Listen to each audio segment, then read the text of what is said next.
morning. My name is Heather O'Day, and I am the music director here at the Sonoran Desert Center for Spiritual Living. You are welcome, and you are worthy to open your heart and receive the words of Rev Donna Maurer and our trustee and our practitioner today. So having said that, I want to invite you to focus. Close your eyes and breathe. And with every breath, let in that love of spirit. Let in that light of spirit into your heart. Open your heart and your mind.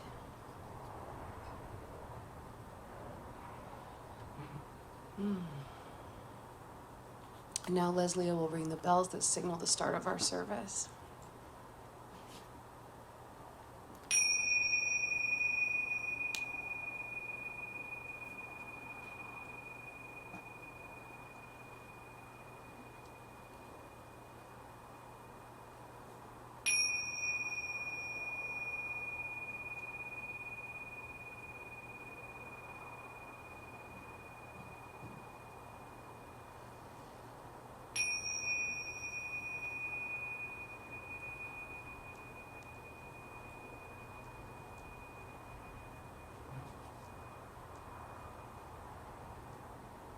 Thank you. So it is. Okay, namaste. It's good to be here again.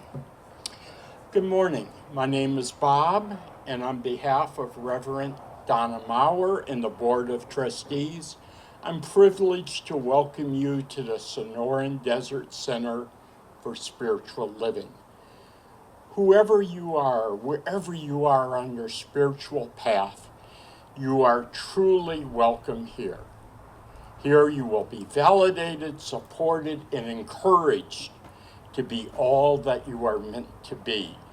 Our vision statement is love in action, every day and every way. We express this love by learning and living the principles of the science of mind. On the back of your programs, you'll find the Declaration of Principles, and please join me now as we read them together. I believe there is an infinite intelligence operating throughout the universe. I believe this intelligent power is only good. I believe this intelligence expresses as me. I believe through my conscious use of this power, I create my life as happy, healthy, and complete. And so it is.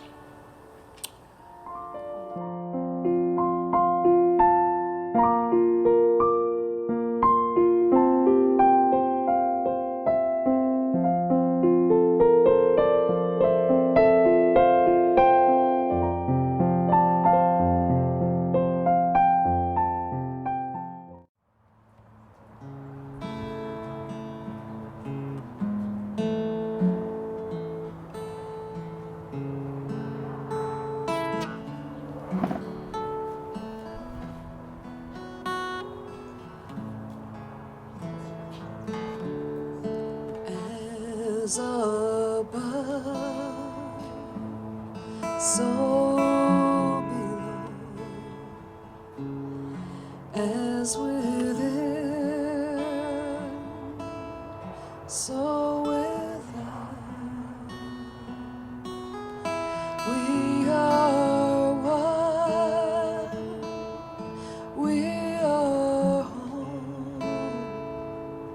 Peace be to you, for you are safe.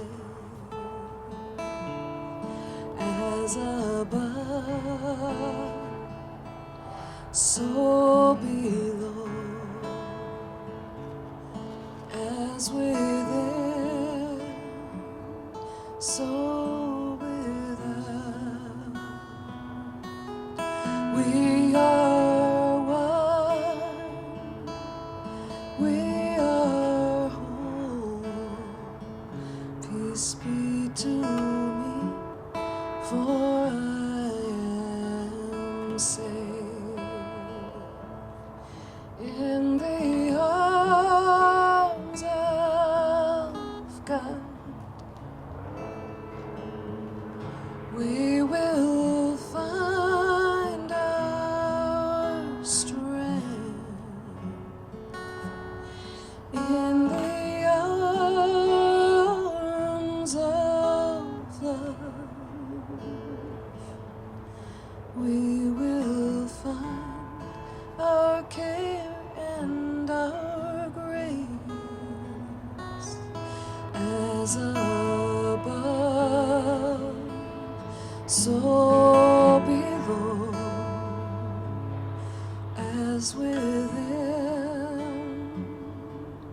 So with them, we are one, we are whole.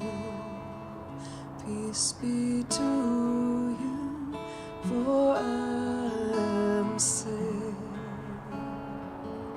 Peace be to me, for I am saved. Peace be to us, for we are saved.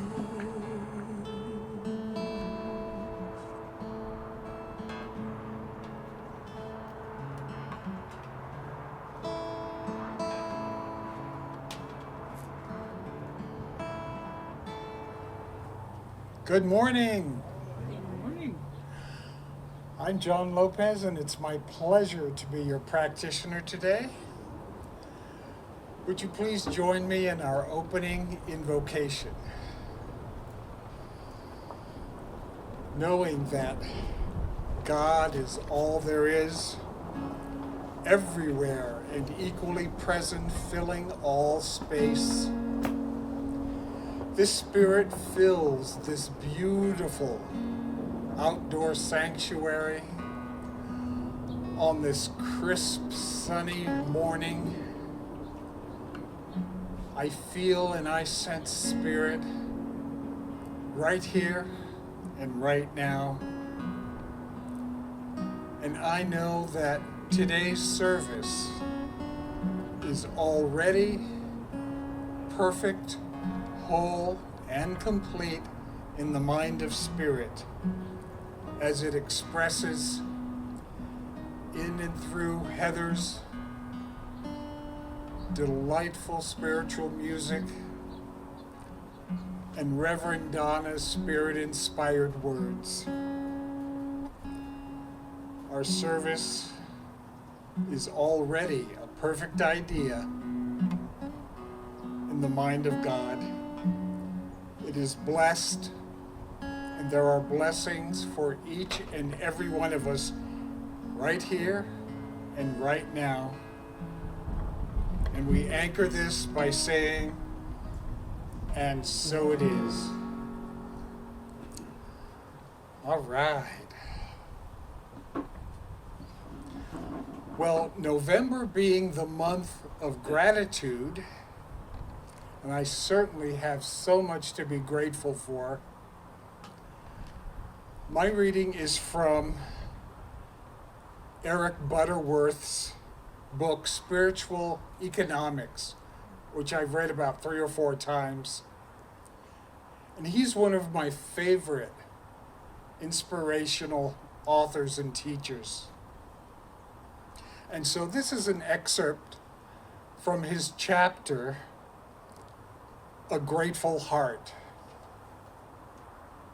It starts out by saying, live with a grateful heart, one day at a time. Thanksgiving is not just a reactionary emotion, it is a causative energy. We usually considered gratitude and thanksgiving on the basis of obligation. Traditional religionists would insist that we owe it to God to give thanks for all our blessings. Will God be disturbed if you do not return thanks? The fact is, it doesn't make any difference to God whether you give thanks or not. God is too universal, too almighty to be dependent on your thanksgiving. But it makes a lot of difference to you. You see, gratitude is not for God. Giving thanks is an important state of your consciousness that keeps you in an awareness of oneness with divine flow. A grateful heart does not need something to be grateful for. One can be grateful with the same spontaneity as being happy. It simply flows forth from within and becomes a causative energy. Paul gave some advice that has been puzzling to many people. He said, in effect, in all things, give thanks. Note, he does not say, for all things, give thanks. What Paul does say is, in all things, give thanks. What Paul does say is that despite the problems or lack, or even because of them, the need is to get yourself re-entered in the awareness of the ever-present presence of substance. And the most effective way to accomplish this is by thanksgiving. Paul is stressing the importance of the grateful heart, not simply an expression of gratitude for things, but a heart that is grateful. It is a cosmic ideal that has been caught and taught by mystic teachers of all ages. Plato said, more than 2,500 years ago, a grateful mind is a great mind which eventually attracts itself to great things. A tremendous insight. The grateful heart actually opens the way to the flow and becomes an attractive force to draw to itself great things. Always get the view from the top. Regardless of appearances or limitations, see all things from the awareness of the allness of life and the ever-presence of substance. From the view from the top, you will see things creatively, leading to an attitude that is constructive and optimistic. Give thanks not for things, but from the awareness that there is always an all-sufficiency, even within the insufficiency. The grateful heart will always attract to itself in one way or another, through human hands or through wonder-working ways, the great things needed to solve the particular situation. It is an outworking that you can stake your life on. You do not need something to be grateful for. You need only the desire to be grateful. Remember, gratitude is not an emotional reaction. It is an energy you stir up within you that is causal. As you feel grateful, you become attractive. You release a vital energy that draws to you opportunities and a secure flow of substance. Being grateful doesn't change things. It changes you, your thought and feelings, the consciousness you project into your world. It is an outworking that you again can stake your life on. And so it is. Namaste.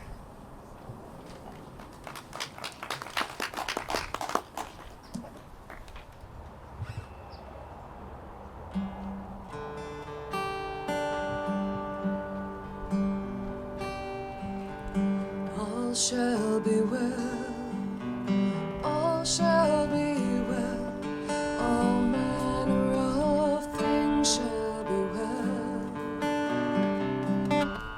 All shall be well, all shall be well, all manner of things shall be well. I am one walking through the green pastures, and I know that I'm not alone. The song of the meadowlark sing to my soul, tenderly calling me home. And all shall be well, all shall be well, all manner of things shall be well. All shall be well, and all shall be well, all manner of things shall be well. I am walking beside the still waters, and fresh as the breeze at dawn, the voice of my ancestors whispering, giving me strength to carry on. All shall be well, all shall be well, all manner of things shall be well. All shall be well, all shall be well, all manner of things shall be well.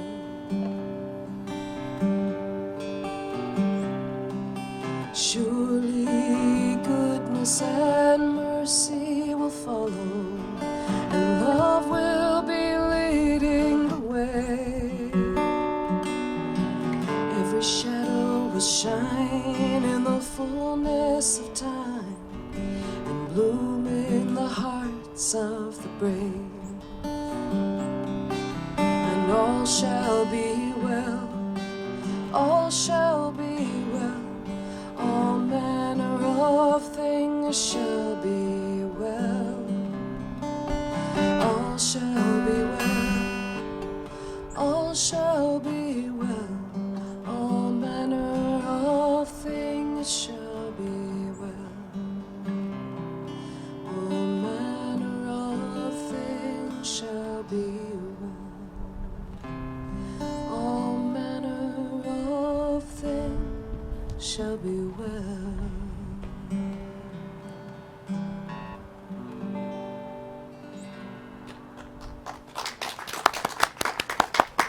Thank you. Well, our topic this morning is Love is the Bridge. And I thought, since this has been kind of a tumultuous time over the last few weeks with the election and all that, and some of us are still licking wounds or jumping up and down, depending on what side you are, I found a story that is kind of appropriate. Once upon a time, two brothers lived on adjoining farms, but they fell into conflict.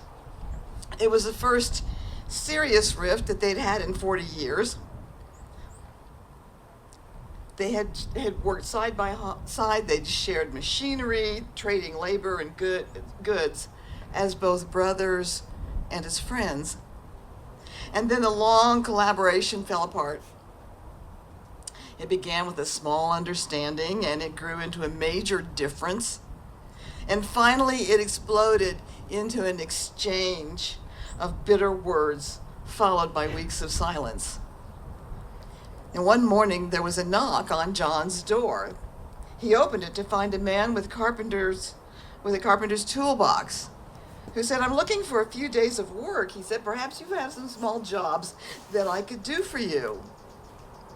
"Yes," said the older brother, John, "I do have a job for you. Look across the creek at that farm. It belongs to my brother. Last week, there was a meadow between us, but he took his bulldozer to the river levee and has created a creek between us." Well, he may have done that to spite me, but I'm going to go him one better. See that pile of lumber? I want you to build me a fence, an 8-foot fence, so I won't need to see his place anymore. I don't want to look at him or his farm. The carpenter said, "Well, I think I understand the situation. Show me the nails and the post hole digger, and I'll be able to do a job that pleases you." Well, John had to go to town for supplies, so he helped the carpenter get the materials ready, and then he was off for the day.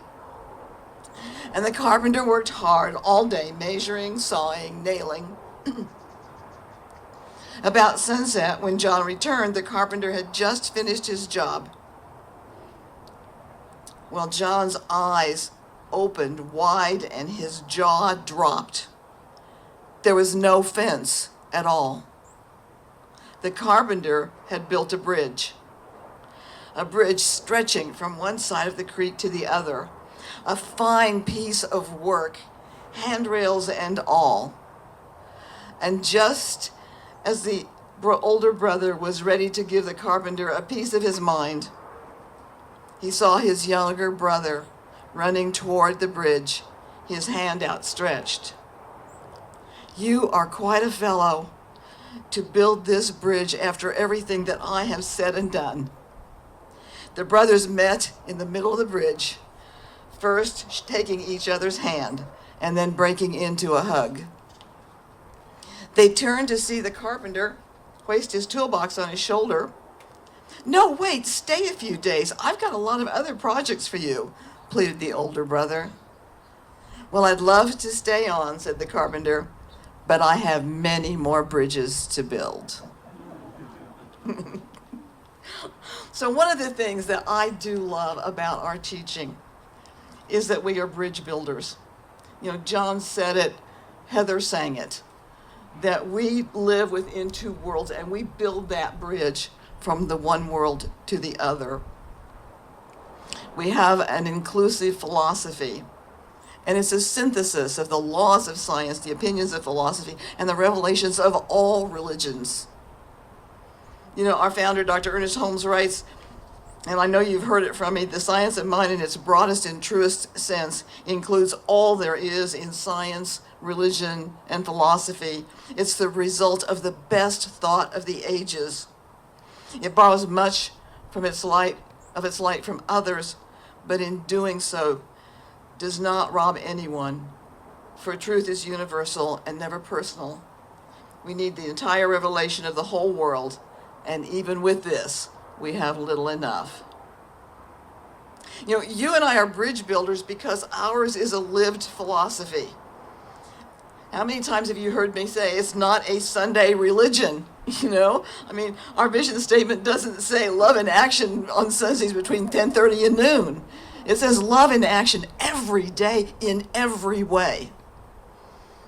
And again, a statement by Dr. Holmes that you've heard me use: what the world needs is spiritual conviction followed by spiritual experience. I'd rather see a student of this science prove its principles than to have him repeat all the words of wisdom that have ever been uttered. And I love this: it is far easier to teach the truth than it is to practice it. But the practice of truth is personal to each, and in the long run, no one can live our life for us. To each is given what he needs, and the gifts of heaven come alike to all. How we shall use these gifts is all that matters. To hold one's thought steadfastly to the constructive, to that which endures, and to the truth may not be easy in a rapidly changing world, but to the one who makes the attempt, much is guaranteed.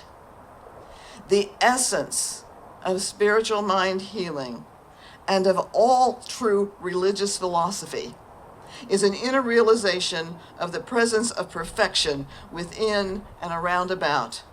It is the hope of heaven, the voice of God proclaiming, "I am that which thou art. Thou art that which I am." So what you and I are seeking, and I think what we're really longing for, is that inner realization of the presence of perfection, the presence of God that is active in the world and that's animated in you and me and through you and me. And that when we commune with that power and presence, it responds to us. We can feel it and we know it. It's not an intellectual experience. It is a heart experience. So whether you and I realize it or not, we are on the path of a mystic. Somebody asked me one time, a long time ago, if I was a mystic, and I said, mm-mm. But I feel like I follow the path of a mystic, because the mystic seeks the experience of God, not words about God. And that brings me to our theme for the balance of this month, and all shall be well. Thank you, Heather, for that gorgeous song. And it comes from, I have to tell you, I'm taking a class, it's a little e-class, on Christian mysticism. And it's facilitated by a woman that I first ran across in the 1990s. Her name is Tessa Bilecki. At that time, she was living in Nova Scotia as a Carmelite nun. And I found out a few years ago at the World Parliament of Religion, where I caught up with her and actually introduced myself to her, that she lives in Tucson. So one of these days, I would love for her to come and be a part of our group. But she's teaching this class, and this last lesson that I had is about the Christian mystic Julian of Norwich. And all shall be well is part of a revelation that she received as a direct mystical experience. It's when God or Christ or Christ consciousness, it's not really clear who she's talking to and from. But it spoke to her with the words, all shall be well, and all shall be well, and all manner of thing shall be well. Well, Julian of Norwich was born in 1343. It's not her real name. We think it's the name of the church, St. Julian, in the seaport town of Norwich in England, where she was literally walled up, living within one or perhaps two rooms that were attached to the church. She's called an anchoress. So it was her choice to live this kind of life in order to experience that deeply contemplative lifestyle. She freely entered into this experience. But as an anchoress, then rather than being detached from the world, which she is in a sense, she also is an anchor to the community, because there is a window that she can speak to people from occasionally. So her wisdom gets out to the people. But she at age 30, she was on the brink of death. And I have to tell you, mystics in the 12th and 13th and 14th century are very strange people. As a young child, she had asked to have a horrible illness and death, almost, because she wanted to experience the suffering of Christ. Well, at age 30, she got her wish. She was on the brink of death, had been given last rites, and then within a 12-hour period, she had a series of revelations, which she later called her shewings or her showings. And then she went on, and also during that 12-hour period, she was completely okay. There was no sign of illness. When that 12-hour period was over, she went back into that almost death experience. But she did recover, and she wrote a book about her experience and what she had learned and what she knew. And she was the first woman to publish a book in English. So she's kind of a remarkable woman. But she spent the rest of her life communing with this presence that she had encountered and finding deeper and deeper meaning in each one of those showings. And what she found was that God is not only in everything, but God is everything. and God is only love. So the words all may be well, and all may be well, and all manner of thing may be well, are this voice's answer to why do we suffer. It's simply that we have not caught the vision that all is God. It is we, not God, that acknowledges separation. And when we truly awaken to the truth that God is all there is, then all manner of thing may be well, because it is God-made, God-infused, and it is God as that thing. It's kind of like we've spoken before, is everything is whole, perfect, and complete, and there is work to do. This is this dichotomy that we live in when we walk the path of a mystic. It is perfect at the absolute level. It is whole, perfect, and complete. Out there, when we look at it, it is in pieces. And our job is to bridge those worlds. So all mystics see the world of appearances, the physical world, as something much greater. In essence, God is in all, as all, through all. And what makes somebody a mystic is the ability to see through the fog of everyday circumstances and discern that pure light of holiness. And that's what you and I are called on to do. And it doesn't take away from our physical experiences at all. As a matter of fact, it puts them in perspective. And that's what we mean when we say we're spiritual beings having a human experience. We are human beings, but at those moments, we momentarily see through the fog. The veil is lifted, and we see our own holiness and that of everybody else. There's a Celtic belief that heaven and earth are 3 feet apart, but that sometimes there are thin places where it's even closer together. And those, I think, when we talk about thin places, those are the places where the fog lifts. You know, we discern either physically or maybe consciously the allness of God that makes up everything. Sometimes we can step into nature and feel that thin place. Here, I think, is a thin place. I felt it when John and I visited the Redwoods. Sometimes I feel it just driving up to Madeira Canyon and back. I know Rosie feels it in her backyard when she comes out with a cup of tea and listens to the birds and sees and smells the beautiful flowers that are all around her. And these thin places are the bridges, too, where love breaks through, where we know with Julian of Norwich that all shall be well. And you and I, we have a job to do, and it's to keep our eye toward those thin places and acknowledge them as blessings when they're presented to us.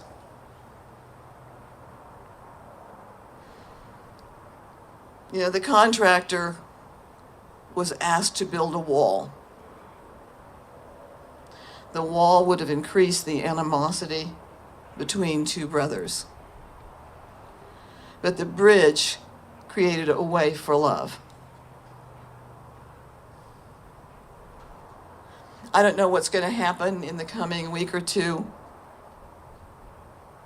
but I think we have a tremendous responsibility to stay in that thin place, to see love in the midst of what could be unhappiness, frustration. That's our job this week, just to see that. To take time, maybe to just kind of send light out into the world and envision a nation and a world that is grounded in love.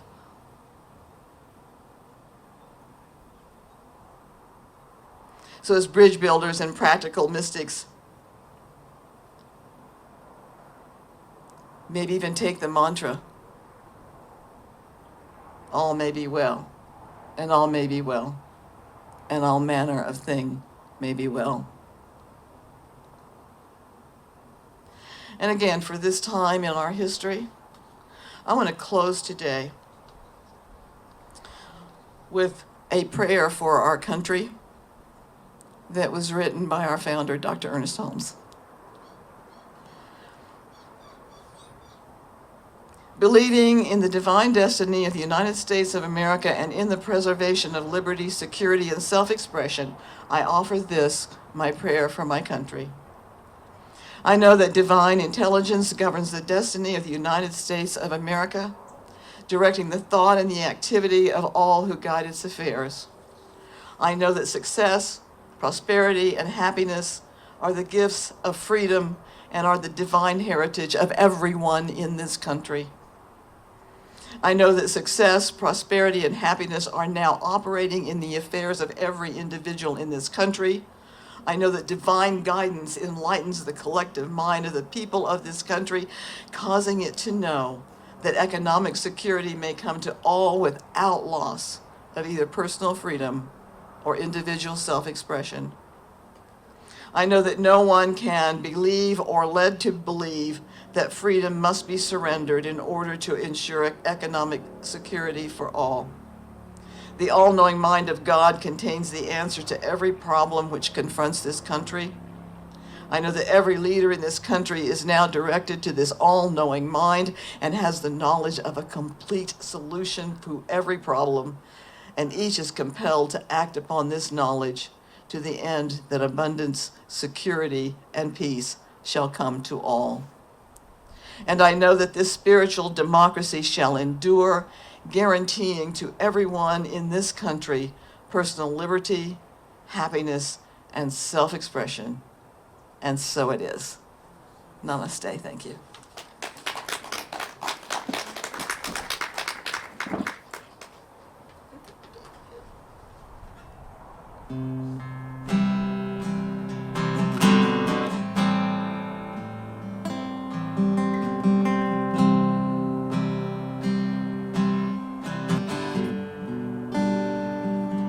I'd gladly walk across the desert with no shoes upon my feet to share with you the last bite of bread I had to eat.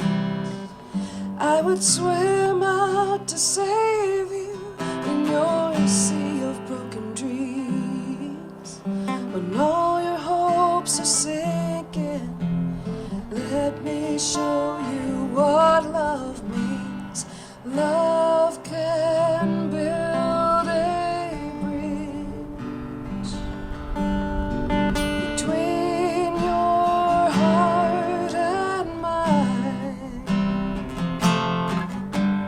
Love can build a bridge. Don't you think it's time? Don't you think it's time?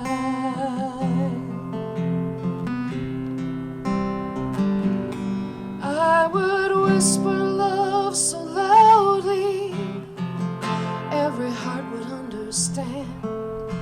Love and only love can join the tribes of men. I would give my heart's desire so that you might see. First step is to realize it all begins with you and me. Love can build a bridge between your heart and mine. Love can build a bridge. Don't you think it's time?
Don't you think it's time?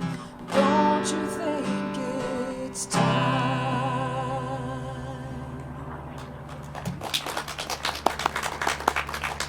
It's time. So I ask you to join me in our offering affirmation. We are not taking a formal offering, but we do have a basket over here, and it's just a kind of a gentle reminder that bills do go on, life does go on. So if you could just share with me our offering affirmation on the inside of our bulletin on the left-hand side. My gift goes forth to heal, prosper, and bless all that it touches. It is evidence of my conviction that God is the source and substance of our supply. I share generously of my good, knowing that it returns to me multiplied abundantly, and so it is. Let's take just a brief moment, because I think basically our founder kind of prayed us out. But let's just take a moment to know right now that God is all there is. And that as we see that and know it and claim it for ourselves, our city, our state, our nation, and our world, that we are part of that process so that it can respond to us in love, in joy, in harmony, and in peace. For anyone experiencing any kind of a challenge this day, I speak my word for pure and total healing, to know that right where that challenge is God, and God is at work right now. I give thanks for the opportunity of being here this day with these people who are my family and my dearest friends, and to know that indeed each and every one of us are blessed beyond measure as we say together, and so it is. Thank you all.